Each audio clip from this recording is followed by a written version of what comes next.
आज का जो इंटरव्यू है वो बहुत ज़्यादा इंटरटेनिंग होने वाला है, क्योंकि आज के 4th एपिसोड के हमारे जो गेस्ट हैं उन्होंने तकरीबन 100 से ज़्यादा ड्रामे किए हैं और 2000 से ज़्यादा नुक्कड़ नाटक किए हुए। Clap for him.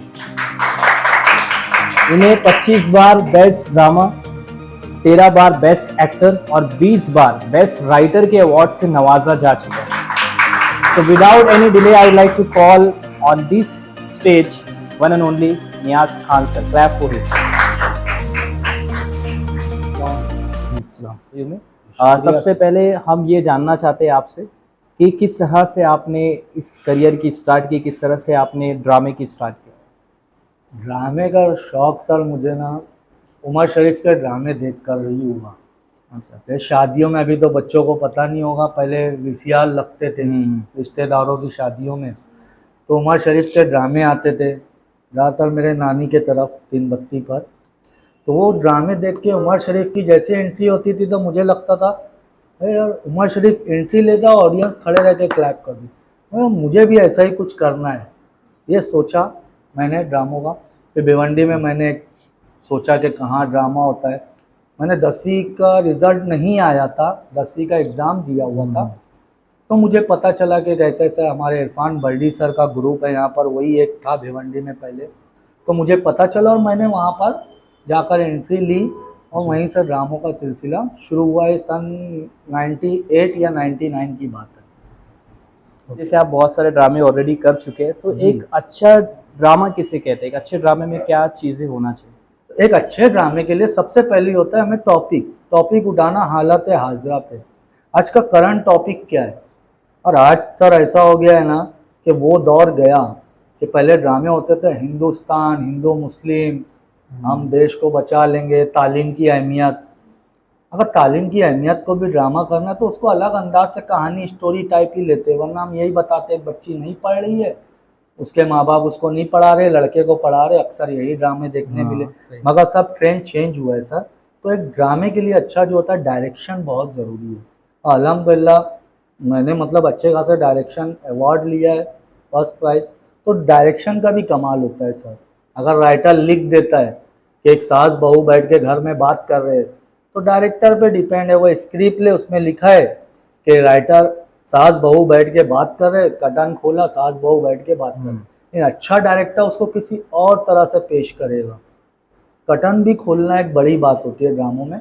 ये मैं मेरे मतलब जितने मुझसे सीखे हैं या सीख रहे, और मैं भी अल्हम्दुलिल्लाह आज तक सीख ही रहा हूँ सर। ऐसा नहीं कि मैं एक यूनिवर्सिटी आया हूँ आपके पास, मैं तालिब इल्मी ही की हैसियत से यहाँ बैठा हूँ और मेरे उस्तादों का करम है कि उनसे मैं बहुत कुछ सीखा और आज भी मैं सीख रहा हूँ। तो मैं यही सिखाता हूँ कि आप कुछ नया करो, जैसा लिखा है राइटर ने लिख के दिया आप उसी को पढ़ पढ़ के करोगे, नहीं होगा। क्रिएटिविटी होना चाहिए। हाँ, माइंड क्रिएटिविटी, आप आर्टिस्ट चुनो।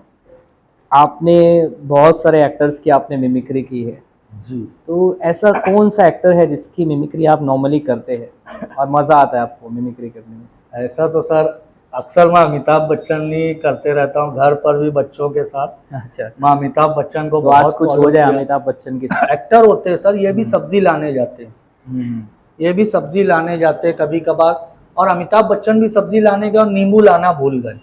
अब नींबू लाना भूल गए तो जया बच्चन जी ने उन्हें डांटा कि नींबू लाना, इतने लंबे आदमी हो भूल गए, इतने बड़े आदमी हो नींबू लाना भूल गए, लंबे आदमी की अकल घुटने में होती है, आप नींबू लाना भूल गए। तो अमिताभ बच्चन अरे भाई अरे ला रहे भाई हैं। अब अमिताभ बच्चन गए नींबू लाने बाजार में, एक बैठा था नींबू वाला, उसको जाकर पूछते अरे भाई साहब ये जो नींबू है पैसा दिया है? क्या बोल रहा है, कुछ समझ में नहीं आ रहा है। अरे का कर रहा है जो नींबू है पैसा दिया है? क्या बोल रहा है, कुछ समझ में नहीं आ रहा है, जरा सही से बोल। अरे सही से कह, ये जो नींबू है कितना पैसा हुआ बोलो। बाजू में एक बुढ़िया बैठी थी, वो गर्म हो गई उस नींबू वाले पे। वाह बेटा, ये जो नींबू मांग रहा है लंबू देता क्यों नहीं? बोले कहाँ से दूं खाला, ये नींबू नहीं है, ये संतरा है, ये इतना लंबा इसका नींबू दिखता है, अरे जरा झुक के देख। इस तरह से अमिताभ बच्चन के साथ भी होता है। जी sir, very good, clap. Next question एक बहुत ही इंपॉर्टेंट क्वेश्चन मैं आपसे पूछना चाहूँगा कि हमने जैसे सुना है कि आपको क्राइम पेट्रोल से जो है ऑफर आया हुआ था और जिसको शायद आपने रिजेक्ट कर दिया, जी तो सर। उसकी क्या वजह थी, आप बताना चाहेंगे व्यूअर्स को? पहले ऐसा था ना सर, रिजेक्ट करने की कुछ वजह तो ये थी कि मैं पहले जॉइंट फैमिली में रहता था, और मैंने इससे पहले भी क्राइम पेट्रोल से पहले 2-3 सीरियल किया, ATV उर्दू के लिए किया था, एक चैनपुर की दास्तान सीरियल किया है, और एक हमने मतलब एक फिल्म में भी काम किया हूँ मैं, गुजरातियों की फिल्म है वो। ऐसे मैं पहले कर चुका था, लेकिन एक जो मैं बड़ा एक कर रहा था, 8 एपिसोड मैंने एक में किया था, चैनपुर की दास्तान, तो उसमें ATV उर्दू के लिए, वो लखनऊ में चलता है सर। तो 8 एपिसोड का मुझे ना एक साथ पैसा मिला था सर, उस वक्त कुछ पैसे मिले थे आने जाने का सब, और काम करने का भी, तो मुझे अच्छा लगा कि पैसे पैसे भी मिल रहे, मैं टीवी पे आ रहा हूँ, मुझे पैसे भी मिल रहे। और खुशी खुशी मैं घर आके मेरी अम्मी को दिया था सर। मेरी अम्मी वो पैसे नहीं लिए थे सर, बोले मेरे को ये टीवी वाला तेरा पैसा नहीं चाहिए, तो फिर थोड़ा सी दिल हट गया था, तो फिर नहीं गया सर। बहुत अच्छे, क्या बात। ये बहुत अच्छी चीज़ है कि जैसा नियाज़ भाई ने बताया कि किस तरह से उनकी अम्मी ने मना किया हाँ उस जी। काम के लिए, तो उस काम को उन्होंने छोड़ दिया। तो आज के जो बच्चे हैं जो अपने पेरेंट्स की बात नहीं सुनते, जो अपने माँ बाप की बात नहीं सुनती, उनके लिए एक बहुत बड़ा लेसन है कि आपको किस तरह से अपने पेरेंट्स की बात सुनना चाहिए, उनकी बातों पर अमल करना चाहिए। वो चीज़ें हमें वो सीख मिलती है। ये कोई एक ऐसा ड्रामा जो यादगार हो, जो आपके लिए बहुत ज़्यादा मेमोरेबल हो, जिसमें आपने बहुत कुछ सीखा हो? ऐसे तो सर बहुत सारे ड्रामे मैंने कुछ कराया भी, तो जैसे मेरी डायरेक्शन में एक प्ले था सुगंधी, बहुत अच्छी सुगंधी, मब्दू खेल वाला ड्रामे का नाम था। उसमें एक बच्ची हैंडीकैप मैंने बताया है। मैंने सर वो ड्रामा तकरीबन 6-7 मरतबा कराया। हर दफ़ा वो जिसको मैंने सुगंधी का रोल दिया है, चाहे कोई भी स्कूल हो, फर्स्ट बेस्ट एक्ट्रेस अवार्ड लिए हर दफ़ा, मैंने फर्स्ट बेस्ट प्ले लिया, बेस्ट डायरेक्शन लिया है। ये बता रहा हूँ, इसलिए मेरी फेवरेट है, इतनी अच्छी स्क्रिप्ट है, उसकी कहानी बहुत अच्छी है कि आप हिम्मत मत हारो। गर्ल्स को ये बताया कि आप कर सकते हो, हर चीज़ आप कर सकते हो। हैंडीकैप लड़की वो एक सपना देखती कि मेरा भी ये सपना है, ऐसा एक ड्रामा। दूसरा, ऐसे सर ने एक ही पूछा है, मैं 2-3 बताऊंगा कि मेरा एक और है। मेरा एक है कि शाम के बाद का सन्नाटा, वसीम सर भी थे, हम लोग साथ में सर किया, हमारे बहुत अच्छे राइटर है सादिक सर। शाम के बाद, ये बूढ़े लोग की कहानी है। इसमें क्या होता है, बच्चे लोग अपने माँ बाप को ओल्ड एज होम में डाल देते, तो ओल्ड एज होम के हम लोग थे। बहुत अच्छी स्क्रिप्ट, मेरी फेवरेट है सर वो ड्रामा। मुझे जितनी बार सादिक सर बोलेंगे करने में, उतनी बार रेडी हूँ। ये कोई ऐसा एक ड्रामा आपका जो बहुत ज़्यादा फनी, बहुत ज़्यादा कॉमेडी हो, उसमें से कोई एक सीन, कोई ऐसा जो बहुत फनी हो, जो आपके जहन में हो अभी, फनी जो तो बहुत सर ज़्यादा मज़ाहिया हो? मैं देखो सर, मतलब कॉमेडी ही एक्टर रहा हूँ, मैंने बहुत सारे ड्रामे किया था। मैं बहुत सारे, मतलब मैंने मेरा एक फ़नी ड्रामा था कि बड़ी देर की मेहरबा आते आते, कादर खान जो है इंडस्ट्री के, उनका लिखा हुआ, उसमें मैंने एक रोल किया था। बहुत अच्छा था सर वो, उसका किया उनके, उसमें मुझे मराठी टोन लाना था। और बता रहे कि बॉम्बे में जब उस वक्त किसी ने किया था, बहुत पुराना मतलब एक्टर लोगों ने, फिर हमारे मुजीब सर ने मुझे दिया वो रोल, तो बोले अब जाके लगा कि वो दौर रिटर्न आया, मैंने उतना अच्छा निभाया था उनके साथ, और मुझे खुशी हुई थी, मैंने मुजीब सर के साथ में ड्रामा किया था। वो ड्रामा, उसमें मेरा मराठी टोन था ऐसे ही कि अब ये फाइला पिछू जाएगा, उसके बाद ना बड़े साहब के पास जाएगा, बड़े साहब के पास से बड़े साहब के पास जाएगा, फिर बड़े साहब के पास से बड़े साहब के पास जाएगा। अरे भाई कितने बड़े साहब है, ऐसे बहुत बड़े साहब है, फिर तुम्हारे जेब में गड्डी नोट भी रहेंगी ना, तो सब एक एक लाइन से देना पड़ेगा। अरे काय को, ये जामुन का पेड़ हटाने को, नहीं तो नहीं हटने वाला। वो मेरा बहुत अच्छा कॉमेडी शो था, वो मेरा पसंदीदा रोल है। अगर क्या ड्रामे में भी करियर बनाया जा सकता है, क्या करियर बना सकते हैं ड्रामा? बिल्कुल सर। किस तरह से बना सकते हैं? मैं देखो एक बात बोलूँगा कि मुझे जहाँ होना चाहिए था, मैं बहुत ड्रामे, इतने ड्रामे करने के बाद मेरे उस्ताद है या जो भी मुझे मिलते हैं या जो भी देखते होंगे, अरे इतना ड्रामे करते, इनको तो सीरियल में जाना चाहिए, फिल्मों में जाना चाहिए। देखो मैं गया भी, आया भी और जाऊंगा भी, ऐसा नहीं है कि अभी मैं सीख ही रहा हूँ। जैसे बताया कि मुझे ये टेंशन नहीं है कि मैं जहाँ, मतलब मुझे जहाँ होना चाहिए था मैं वहाँ नहीं हूँ। मैं खुदा का शुक्र है कि जहाँ मैं हूँ वहाँ कभी हुआ करता था, है ना। तो ये तो ड्रामे में भी करियर क्यों नहीं बना सकते करियर, बिल्कुल बना सकते हैं। NSD ज्वाइन कीजिए आप, नेशनल ड्रामा ऑफ स्कूल। ये अपना दिल्ली में 5 साल का कोर्स रहता है। आप ग्रेजुएट के बाद वहाँ जाइए, आपको सारी चीज़ें, नसरुद्दीन शाह वहाँ से निकले, अनुपम खेर, राजपाल यादव, शबाना आजमी, इतने बड़े बड़े लोग निकले, सब आज इंडस्ट्री में है और अपनी क्लासेस चला रहे। जैसे अभी साहिम सर की इंग्लिश क्लासेस ये चला रहे, ऐसे बॉम्बे में कितने लोग वहाँ से निकल कर या ऐसे ड्रामों से अपनी क्लासेस चला रहे हैं।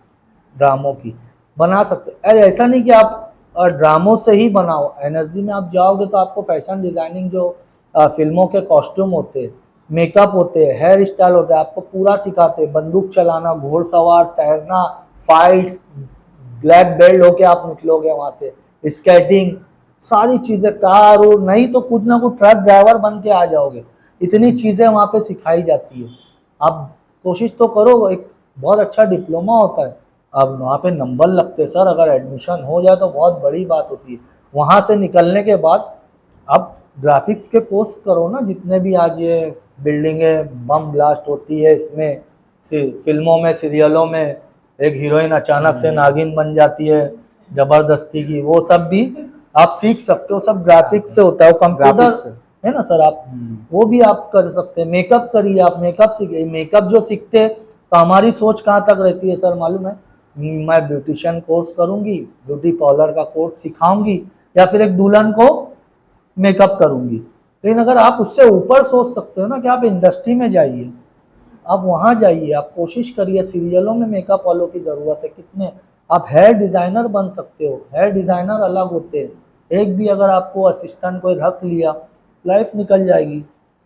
ये इंडस्ट्री वाले भी ऐसे हैं, जैसे हमारे लोग, हम लोग जैसे, चाहे साहिम सर हो चाहे मैं हूँ, हमारा हजाम अगर गांव गया तो हमारे बाल दाढ़ी बढ़ जाते हैं। एक हजाम और एक आदमी टेलर जल्दी बदलता नहीं बदलता, क्योंकि वो हमको पता है वो कैसा हमारी परफेक्ट उतारता है कपड़े।